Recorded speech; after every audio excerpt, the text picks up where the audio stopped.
Hey friends, welcome to the Sanctuary Podcast. I just want to let you know that today's conversation went a little bit longer. So here's what we're going to do. We release podcasts every Thursday. So we're going to have part one of the podcast releasing this Thursday. And then we're going to follow it with part two. We're going to do a bonus episode releasing Tuesday of next week. So stay in tune for that. Enjoy the podcast. Welcome back, friends, to the Sanctuary Podcast. I get to be your host today, Rob, and I'm here with my friend Kevin. Thanks for tuning in today. We are continuing our conversation from questions that you submitted about relationships, dating, all these different things regarding our series that we just finished up called Love by Design. But we're going to do due diligence as best as we can and get through all the questions that were submitted. Well, most of them at least. We'll do what we can. We'll do what we can with the time that we have. So here we go. Let's just go right Can I into just say, I've been really impressed with the questions that people have sent in. Yeah. Really thought-provoking questions, really good questions. And one thing I love is it's on people. These are things that people are thinking about, especially young adults, people in our age bracket, that where relationships are so important, but there's so much confusion out there and not a lot of direction. I love the questions. It's so good. Yeah. So without further ado, let's jump into this. Okay. So the question that we're going to start with today is submitted by someone, we don't know who. And the question is, how do I know if my standards are too high? What should my standard be for someone I choose to date? Should I settle on certain things when it comes to dating? A question about standards. Well, it's good that they're even having standards. Thank you. Because there's so many people who are like, hey, are you willing? Are you willing? Can you put up with me? Like, Yep. That we do settle. And I think that especially that loneliness is such a prevailing feeling in our culture, and we just want to be loved and belong, that we are willing to settle at times for stuff. And the pervasive thing that I've seen, and I'm not just saying in this generation, I think it's been there for a while, is that I'd rather be with someone for the wrong reasons than alone for the right reasons. Yep. And so that leads us to settling in a lot of different areas, or compromising in a lot of different areas. So standards. I don't know, Rob, you want to take a stab at it, and I'll fill in some blanks too of things that I've been thinking about. So the first grid that I go over with this is just thinking back to the talk that I gave on dating on Sunday night. Like, hey, what are things that we should be looking for in a person every single time? So I mentioned strength of faith. Absolutely. Strength of character. And strength of emotional intelligence. Typically, those three things, actually not typically, always those three things are tied together. Absolutely. So if your standards are high for those things, they should be. That's right. So you should have a high standard for how somebody is living out their faith. You should have a high standard for the type of character that a person is. Right. You don't want them to be a character. You want them to have good character. Absolutely.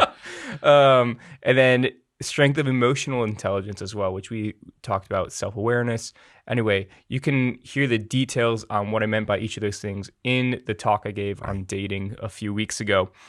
I think that those are standards that should never be compromised. Yeah.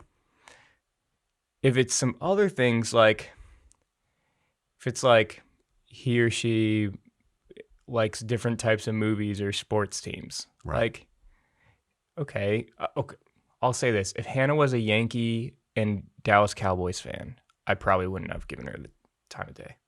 That would have been it, huh? That was a deal breaker for me. Like, I can't stand the New York Yankees or Dallas Cowboys. But I was like, okay, Green Bay Packers. I actually respect that organization. Tough week this past week. She's like, also Chicago Cubs. I'm like, yeah, they're classic. Like, it's true. You know, I'm a weird Red Sox and Giants fan. So, which we've talked about that before. Inexplicable. But I'm like, you know, the Giants and Packers could coexist. Red Sox and Cubs, like, those are both like, they got the classic ball fields. Anyway, sorry, but so those core standards, there's no compromise on no those. compromise. And I think with those, you have to define that for yourself. To like, so strength of faith for someone is that they go to church, they believe in God. It go, no, I think our standards need to be higher than that. That would be the absolute bare minimum, because we've talked about that. Not dating or being in close romantic relationships with people that don't share our faith. Yeah. Those are high standards. But to say, what does that look like? What are you looking for? Are you looking for someone who's already they're growing personally in their faith? And that was for me, with when I was looking for somebody, one thing I was looking for was, does this person have a growing faith apart from me? Yes. Actually, one of my professors that I used to take out to lunch, he used to say, look for someone who's more spiritually mature than you are. For some of us, that's not a really hard bar, but and that was important to me. That Carrie was actually, she had already shown that she had a personal faith with Jesus. Totally. She had a growing faith, and she was pursuing Jesus every day on her own, apart from me. And if I'm doing that too, if I'm pursuing Jesus on my own in a growing way, apart from her, in a relationship, we're only just going to keep growing in that way. So I think those are great standards, Rob. You want us to repeat those? Strength of faith. Yeah. Strength of character. Right. And strength of emotional intelligence. That's awesome. Do you have anything to add into those? Well, I think the question is, how do I know if my standards are too high? The hard thing with that is often when people look around in their world, in their community, and they're going, there's no one that meets that bar, so then I'll reduce it, I'll settle, I'll compromise. And so they're going, how do I know if my standards are too high because I'm looking around and not finding anyone? I'd still say, the majority of people I know, their standards aren't too high. They're probably right. The sad thing is there's not a ton of people who always fit into those categories. The other thing I would say with that is to that person is to say, why don't you write down what your standards are so you can at least see this on paper. And if you're going, the only person that fits these standards is Jesus, then I go, yeah, they may be. He's a great target, but there was only one Jesus. So look for someone who at least looks like in character. But I would also say to this person going, okay, I get the question. But I would also say, your standards that you have, do you have those same standards for yourself? Yeah, that's where I was going to go. Because if you don't, right, then if your standards are so high for someone else but not for yourself, that's a problem. That's a problem in that you have to work through. In that way. Yeah. Do you want to take off from there? Sorry, I just got distracted. Somebody walked in. We have signs on the door. It's okay. All right. It was a moment. All right, resetting right now. How about we go to the next question? Great. Is that okay? Yeah. What do I do when the person I'm dating asks me to change something about myself? I would say that's a great question. I would say it depends on what they're asking you to change.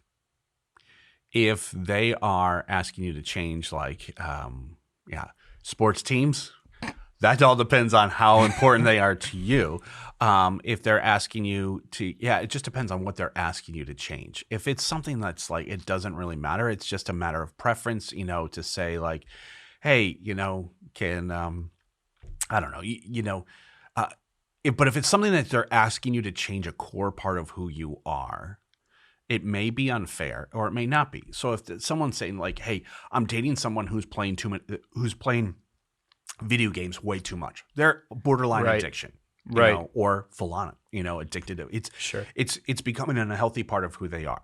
I think it's okay for you to talk that through that person to go, here's an area that actually is coming in conflict with our relationship and probably your other relationships and probably the rest of your world. Like, this needs to change. Like, we need to grow in this area. That's one thing, because you're asking someone to change something that's an unhealthy pattern that's impacting your relationship and other relationships. And so that I will give you another one that's we've touched on. Share it.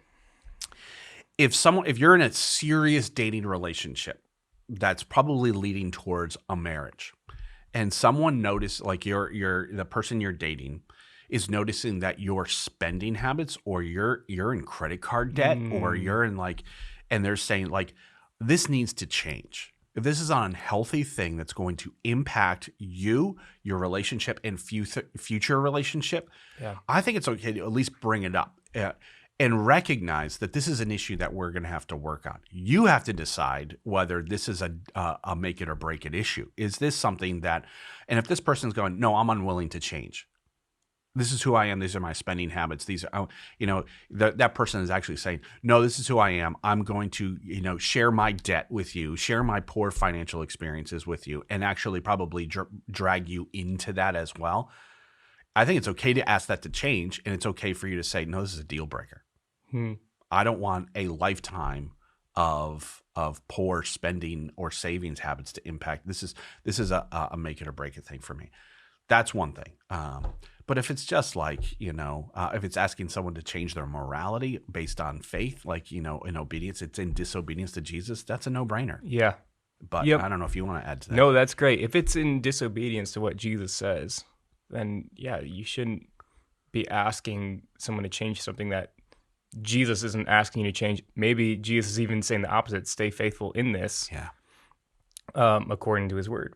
So I think that there's that, but at the same time, as you were mentioning, hey, maybe there are some things where it could be a character issue. Totally.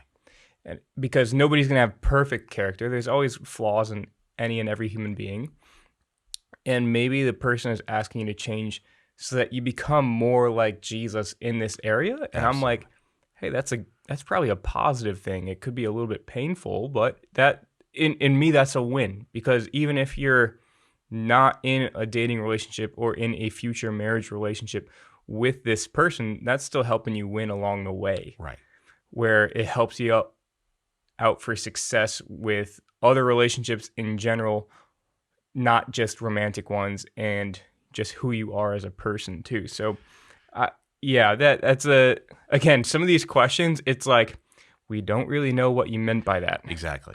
So that's why we're addressing these from like multiple different angles. Right. We're trying to hit the basic principles behind it. Yep. If someone says, hey, can you change colognes? Because to be honest with you, I'm not really enjoying that cologne. Or stop wearing so much cologne. That's a small thing. If you're unwilling to do that, then no big deal. Yeah. Or if you're unwilling to make that, accommodation for someone that you love, it's going to get worse from there. So it just depends on what they're asking you to change. Yep. If they're saying, hey, here's our standard for where we're going to do physically, and they're saying, no, I want you to change that because I'd like to go further physically, that's a problem. Yep. That they're asking you to change your standards of living and behavior and values, and that's not cool. Yeah, and it will compromise strength of faith. Totally. So anyway, that's great. Maybe something like that.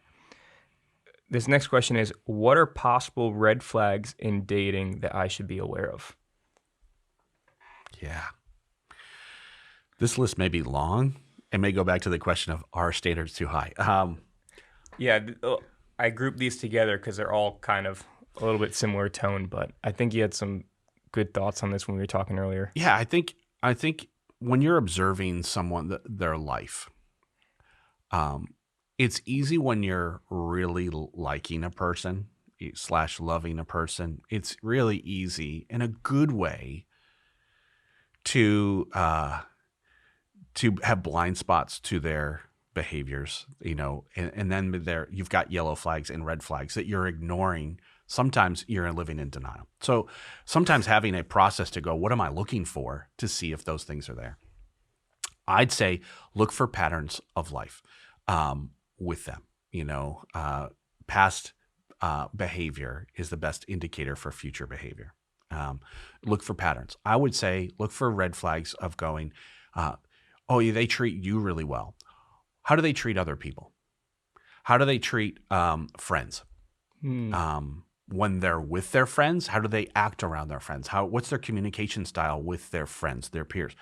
That's part of it. How do they talk about people when they're not around? Oof. If you see a pattern of gossip, backstabbing, disrespecting people behind their back, complaining and grumbling about people, guess what they're eventually going to do to you? you'll be on the receiving end. Right. Don't fool yourself to think that they would never do that with you or to you. Because guess what? But Kevin, he loves me. That's right. Yeah, well. But he loves some of his friends too. I would say, look at that. How do they, what do they do with their time? How do they spend their free time? Are they lazy? Do they work hard? Are they workaholics? Like, start looking at those patterns in their life. What are their other relationships? What do their past relationships look like? Oh man, you're going there. And it doesn't mean we all make mistakes. We all have patterns of growth. Yeah, if you're 25 and you go, "Hey, when he was 13, he did that." Like, come on, we were all knuckleheads at 13, right? Like, it's 16, 17 as well. But of which I was the chief knucklehead. Yeah, I'm right behind you, probably ahead of you actually.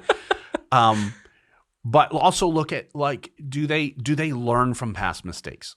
Right. Do they have patterns of growth in other areas? If they're still repeating the same mistakes that they were making 5 years ago, there's a bigger issue there. There's a yellow or red flag there to go, this person doesn't have wisdom to grow in that way. I would say this, if you're, watch how they are around their family. Now, families are families, and there's dysfunctional families, and there's situations. But those are red flags too. If they've come from a family that's really broken, really dysfunctional. And that's, unfortunately, that's all too common and normal now. A lot of people.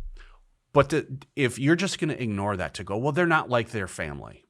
I'm going, yeah, but their family is going to impact how they see relationships, how they do life. So if they go, they have unhealthy patterns in their family of origin. Now they also have unhealthy patterns in their friendships, in their work relationships, and other things like that. My guess is, if they're unaware and they're unwilling to work through those things, and they haven't grown in that, they haven't gotten healing in that, they're going to continue those patterns in your relationship. Don't be blind to that. Because we can all be on our best behavior when we're dating. But those patterns are going to be there. I'd also say, look how they, Carrie said this about me when she came and she spent time with my family. She was impressed with how I treated my mom and how I talked about my mom. Not that my mom is perfect, and no mom is, but for her, she was seeing if Kevin gives his mom respect, if Kevin gives women respect in that way, if he treats them in that way, he's going to treat. How did I treat my sister? That's a big deal. Because there's a woman who's close to my life that I've grown up in, and she's looking to go, is there a pattern here? And that was something that I got a lot wrong, but apparently I got that one right. She was impressed by how I talked about my mom in front of her, to her face, how I treated her with honor and things like that. Carrie's like, that was a good indication. So those can be red flags. How do they talk about other people? How do they spend their time? You could probably think of some too. Yeah, maybe a couple that I can think of off the top of my head is, how quick are they to respond to correction? Right? First of all, if they're unable to admit that they're ever wrong or ask for forgiveness, that's the biggest red flag. Say they're sorry, things like that. Can't apologize, can't humble themselves. If he or she cannot do that for me is the biggest red flag in any relationship. Yeah. Because you're going to have conflict in a relationship. You absolutely will. Again, some have it more than others, but every relationship, every deep relationship will have conflict in it. Because again, as we mentioned, we are two human beings with our own baggage coming into a relationship. The math adds up. There's even more brokenness and baggage that will come along. Like, again, we're people that are in Christ aiming for and going into healing and into a more glorified version of ourselves through the Holy Spirit. But there's still that healing process. And that healing process will be slowed down and stalled significantly if there is not openness to correction. I even remember when we were reading Romans 12:2 in the Message translation or the Message version, and it said, quickly respond to all that he tells you. Like, quickly respond to what God says. Like, don't just listen to what he says. Quickly respond to it. That is our way of acting in faith.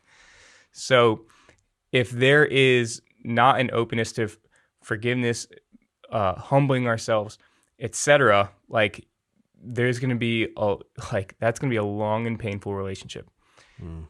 The other thing that is like that, I'm kind of losing it a little bit right now because I'm just like still reflecting on what I just said. I'm like, oh, that was good. Well, like you said, it's about how do they respond to conflict? How do they respond to correction in that way? Those are going to be good indicators, or they're going to be bad indicators. Yes. With that, how do they deal with anger when something makes them angry, Yep. or frustrated? What's their pattern? How do they respond? Here's one. How do they treat like people who are in customer service with them? Right? How do they treat when you're at a restaurant? How do they treat the waiter when they get their order wrong? Yep. When they don't get what they want, when it's bad, like, do they flip out? Do they get does it ruin their day, or can they work through that? That's part of that conflict thing too. I remembered what I was going to say. Yeah, go for it. So along the lines of openness to correction, there's this other side too, where it's like, okay, maybe they're able to admit that they're wrong, but it's almost like this pity party where it's like, oh, I'm so terrible. And they end up making the same mistakes over and over and over and over and over again, but have no change of pattern to maybe prevent them, like a preemptive mistake blocker, like changes in their life. Because again, if you're, the definition of insanity is doing the same thing over and over and over again and expecting different results. So not only are they open to correction, but the follow through with it, right? How good is a person at following through with correction, with making those changes that are necessary? Because I think of this, good intentions aren't going to change a person. Yeah. Good daily habits and daily disciplines is what changes a person. And it doesn't need to be like again, some of this stuff won't happen. Most of this stuff won't happen overnight. But when there is a correction, like when Hannah has seen things in me and when she has seen patterns, she's given me a couple of chances to like, hey, like, let's correct this. And I go after it. And then I'm just so grateful for the encouragement that she's given me, where it's like, wow, you've really grown in this. In other areas where I'm unable to just make a quick little change, a little change in direction or a daily habit, the way I go about things, if I'm unable to follow through on my own, it's bring it to friends. If my friends aren't able to do it, then there have been a couple of moments in our relationship where she's like, hey, I think you need some professional help. Like, can you go see a therapist about this, or a life coach or a counselor or whatever? And that has been like just so helpful for me over my life, and allowing her, again, that is now in the context of a marriage where I'm giving her even more access, where it's like, hey, I'm in a covenant relationship with my wife. I need her to speak into me like that, and I need to be open to that correction. But anyway, those are just a couple of things that I think in a dating relationship, you can very easily see, hey, even if this person responded poorly this time around, let me see how he or she does next time. And if there's improvement, like, that's a good sign. Or if there's massive defensiveness, that people put up walls, like you can't go there, that kind of stuff, that those patterns, those are red flags. Those are yellow flags at the very least. All those flags are easy to dismiss in a dating relationship, but I would agree. Can they say they're sorry? How do they respond to conflict? What do they do when they're rejected? Or when other people treat them poorly? How do they respond to that? How do they talk about people? Look at patterns of other relationships. Look at their communication styles. I would even say watch them with their friends. If they act very differently with their friends than they do with you, that's a problem. Figure out why. If they act completely different when they're with their boys, right? But when with you, they act a different way. You've got to figure out what that is. Do they not have the strength of character to stand up to peer pressure? Or which one is the real them? And why can't they Whoa. live with that? Do they have all these different facades? Are they chameleons in that way to say that whichever one is the real them will be the one that they continue to walk out in that way? And I would also say, look at this too.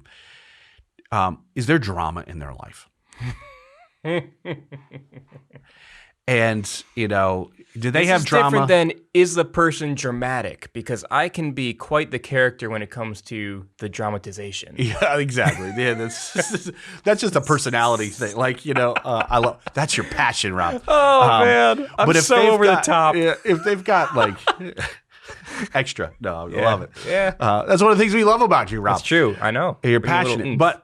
But if there's drama, if they've got drama in their life, and there's a pattern for that, including like, is there turmoil? Does turmoil seem to follow them? If they've got drama at work, drama in their friendships, drama in, over here, like, and you kind of go like, they have drama with their family, and you just go, who's the common denominator? Who? You got to look at that. Exactly. That's right. Those are questions. Those are yellow flags or red flags. I like, to be honest with you, life is difficult as it is. Relationships are hard enough. It is like, I want a drama free zone. I love that. I want to add on that because drama makes for a really good, and for those of you listening and not viewing, I'm doing some air quotes right now. Drama makes for some really good, air quote, reality TV. Right. It makes for terrible, realistic relationships. Totally. And I think, I don't remember who I was talking to. I was asking someone who, I was with someone pretty famous in the Christian world. I'm actually remembering the person now.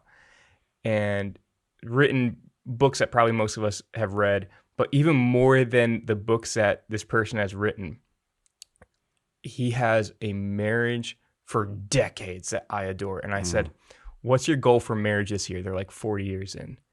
He's like, what's your goal for marriage this year? And what has it been for the past 40 years? He's like, I'm trying to make my romantic relationship more and more boring. And I was like, what do you mean by that? And he was like, sounds countercultural, counterintuitive. Right. Yeah. Right. He's like, spice things up. He's going boring. Yeah. He's like, faithfulness and consistency makes for really boring reality TV, but it makes for a great long-lasting relationship. He's like, I don't want these crazy, all over the place high highs and low lows in my relationship. Like, again, that makes for good cinema, but that makes for a really destructive relationship. So he's like, I'm trying to be more consistent. I'm trying to be more faithful. I'm trying to do the daily disciplines on my own and with my spouse that our lives look rather boring on the outside, but they are so fruitful and vibrant. And he's like, this is why I have conversations with people like you. They're asking about my marriage. He's like, we're trying to live more boring and quiet lives. And I was just like, oh my gosh. Right. Wrote that down and remembered it up here because it was just so profound. And doesn't that work against ourselves when we go, like, we have a whole world that goes, they're stressed out, full of worry, anxiety, and we are looking for peace. And peace is a fruit of the Spirit. But the problem is in our culture, sometimes true peace, the shalom of God, feels boring because it's absence of drama. Yeah, especially self-created drama. The world has enough turmoil as it is. Why do we have to create more?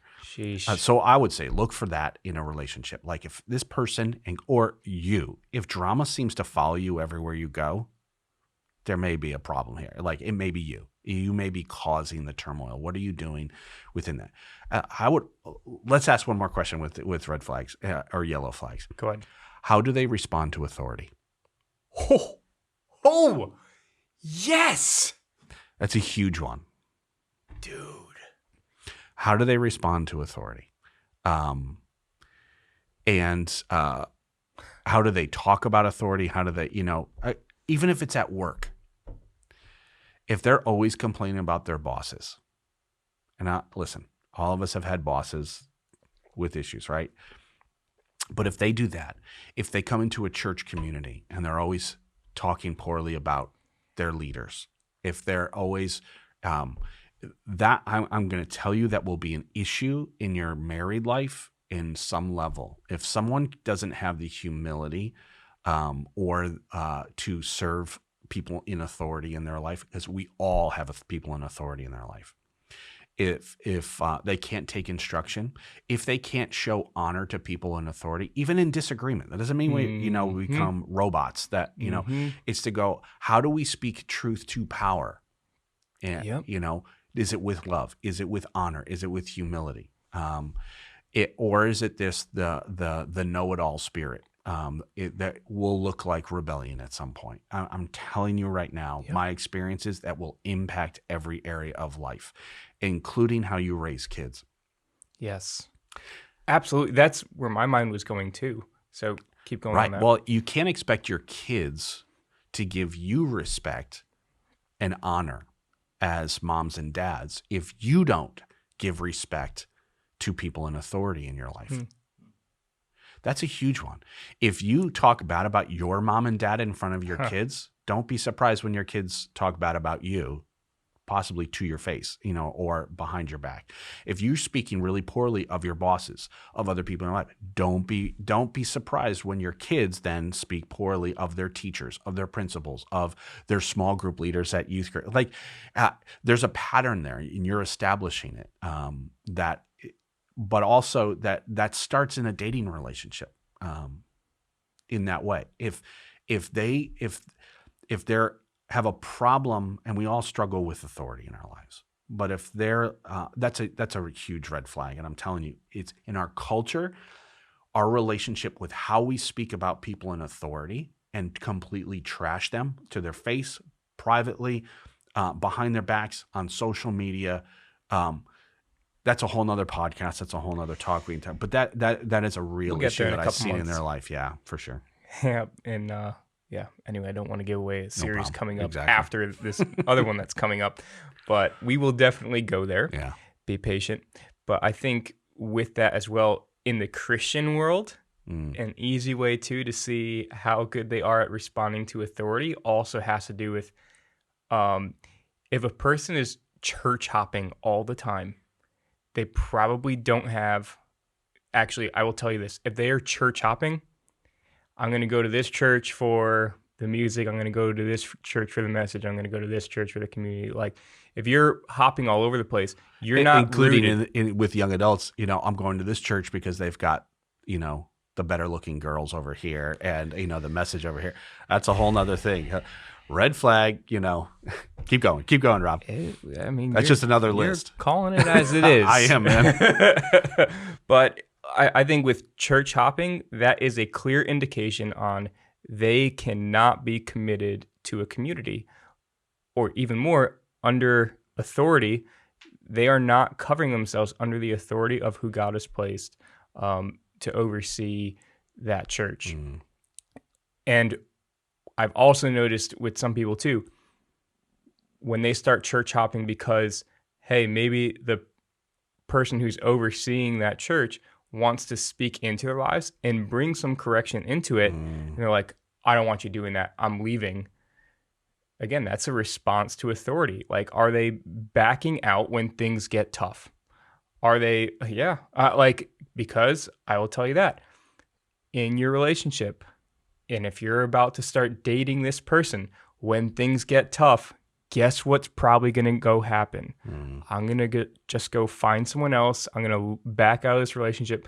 If they don't back out of the relationship, they will definitely leave during a fight, if nothing else, and you're left there to figure it out on your own. Again, unhealthy patterns that can be easily found in that. So I'm like, and with that too, I mean, we've talked about the difference about going to church. Like, Christianity is not a spectator sport, right? And neither is going to church. So there's a difference between going to church versus being the church. Like, I'm committed, I'm serving here, and I'm serving the world around me outside of these walls.